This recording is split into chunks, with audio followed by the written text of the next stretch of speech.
Halo semuanya, di video pembelajaran kali ini saya akan menjelaskan tentang segitiga sebangun pada segitiga dengan garis-garis sejajar. Video ini merupakan video bagian ketiga dari bab kelima tentang kesebangunan dan kekongruenan.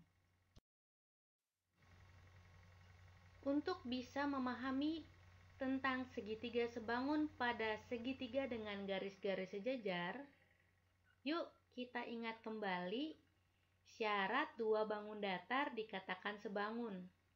Yang pertama, panjang sisi-sisi yang bersesuaian mempunyai perbandingan yang senilai. Dan yang kedua, sudut-sudut yang bersesuaian sama besar. Nah, kalau sudah, perhatikan gambar berikut. Kalian di sini bisa melihat dua segitiga yang berwarna hijau. Yang pertama segitiga yang kecil atau diberi nama segitiga ADE, dan yang kedua segitiga yang lebih besar atau diberi nama segitiga ABC. Nah, jika segitiga ADE dan segitiga ABC sebangun, maka kita bisa melihat dan menentukan panjang sisi-sisi mana yang bersesuaian. Nah, kalau kalian lihat, yang bersesuaian apa saja nih? Yaitu sisi AD dengan AB, lalu sisi DE dengan BC, dan sisi AE dengan sisi AC. Nah, kalau sudah, kita bisa persingkat lagi penulisannya dengan menggunakan huruf kecil yang ada di gambar, yaitu E bersesuaian dengan E plus F, A bersesuaian dengan B, C bersesuaian dengan C plus D. Nah, jadi kalian gunakan saja baik rumus yang di atas maupun rumus yang di sebelah bawah, itu tidak jadi masalah. Nah, untuk agar kalian bisa lebih mudah dalam mengingat rumus ini, kita lihat yuk ke slide selanjutnya.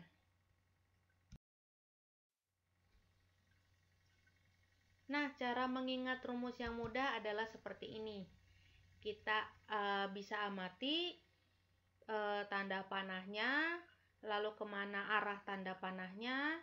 Nah, supaya nanti untuk ke depan kita mengingat rumusnya tanpa perlu menghafalkan huruf-huruf dari sisi-sisi yang bersesuaian yang sebelumnya saya jelaskan. Nah, untuk menambah pemahaman kalian tentang materi ini, yuk kita masuk ke contoh soal. Nah, contoh yang pertama, perhatikan gambar berikut. Tentukan panjang EB. Nah, untuk menentukan panjang EB dan untuk menentukan rumus mana yang kita gunakan, kita lihat terlebih dahulu gambar yang sudah diberikan. Di sini saya bisa melihat ada dua tanda panah, yaitu garis DE dan garis AB. Nah, ini artinya DE dan AB itu dua garis yang saling sejajar. Nah, berarti kita bisa menggunakan rumus yang baru saja saya jelaskan sebelumnya.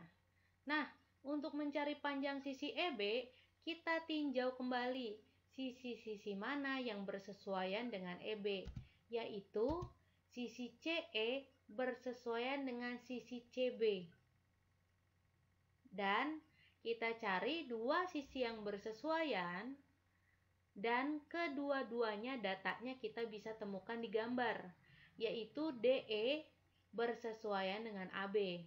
Nah, kalau sudah, kita tulis nilai DE, nilai AB, dan nilai CE seperti ini. Nah, tadi sebelumnya kan EB itu belum muncul. EB baru muncul setelah saya mengganti CB dengan suatu nilai yang belum bisa diketahui, yaitu si EB. Nah, jadi CB adalah 6 plus EB. Untuk mencari nilai EB, maka saya perlu kali silang terlebih dahulu seperti ini. Nah, kalau sudah, yang tanda kurungnya kita buka dulu menjadi 30 plus 5 EB. Lalu 7 kali 6 kita kalikan jadi 42. Nah, untuk mencari nilai EB, maka kita pindahkan terlebih dahulu yang hubungannya paling jauh dengan EB, yaitu 30. Jadi 5 EB sama dengan 12. Nah, kalau sudah, akhirnya kita bisa menentukan EB, yaitu dengan cara membagi 12 dengan 5 sehingga hasilnya 2,4 cm. Nah, sekarang kita masuk ke contoh yang kedua. Perhatikan gambar berikut. Tentukan panjang MN.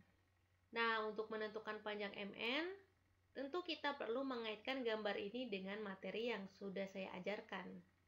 Caranya adalah dengan membuat garis khayal seperti ini. Nah, kalau sudah, saya beri titik di sebelah sini dan sini. Nah, lalu saya mengasumsikan bahwa panjang SR, TN, dan UKI sama panjangnya, sehingga saya bisa tulis seperti ini. Nah, dari sini saya bisa menentukan panjang PU, yaitu 16. Dari mana 16? 16 ditambah 12 hasilnya 28.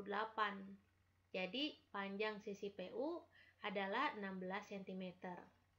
Nah, untuk menentukan panjang MN, saya bisa mencari terlebih dahulu panjang MT dengan menggunakan kesebangunan segitiga dengan segitiga yang sisi-sisinya sejajar. Nah, sisi MT saya perhatikan bersesuaian dengan PU. Lalu saya cari dua sisi lain yang bersesuaian dan juga kedua datanya ada di dalam gambar, yaitu SM dan SP. Nah, lalu datanya saya masukkan seperti ini. Kalau sudah, kita kali silang. Lalu kita sederhanakan seperti ini, ya. Jadi sisi MT panjangnya adalah 10.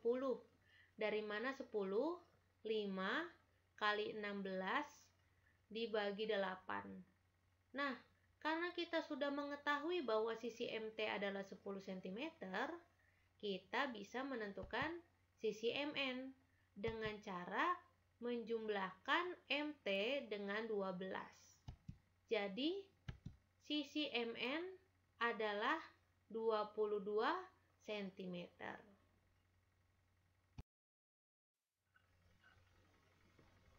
Materi sudah selesai. Untuk menambah pemahaman kalian tentang materi ini, sebaiknya kalian mengerjakan latihan soal yang sudah saya berikan. Semoga materi ini bermanfaat untuk kita semua. Sampai jumpa di video pembelajaran selanjutnya. Bye-bye.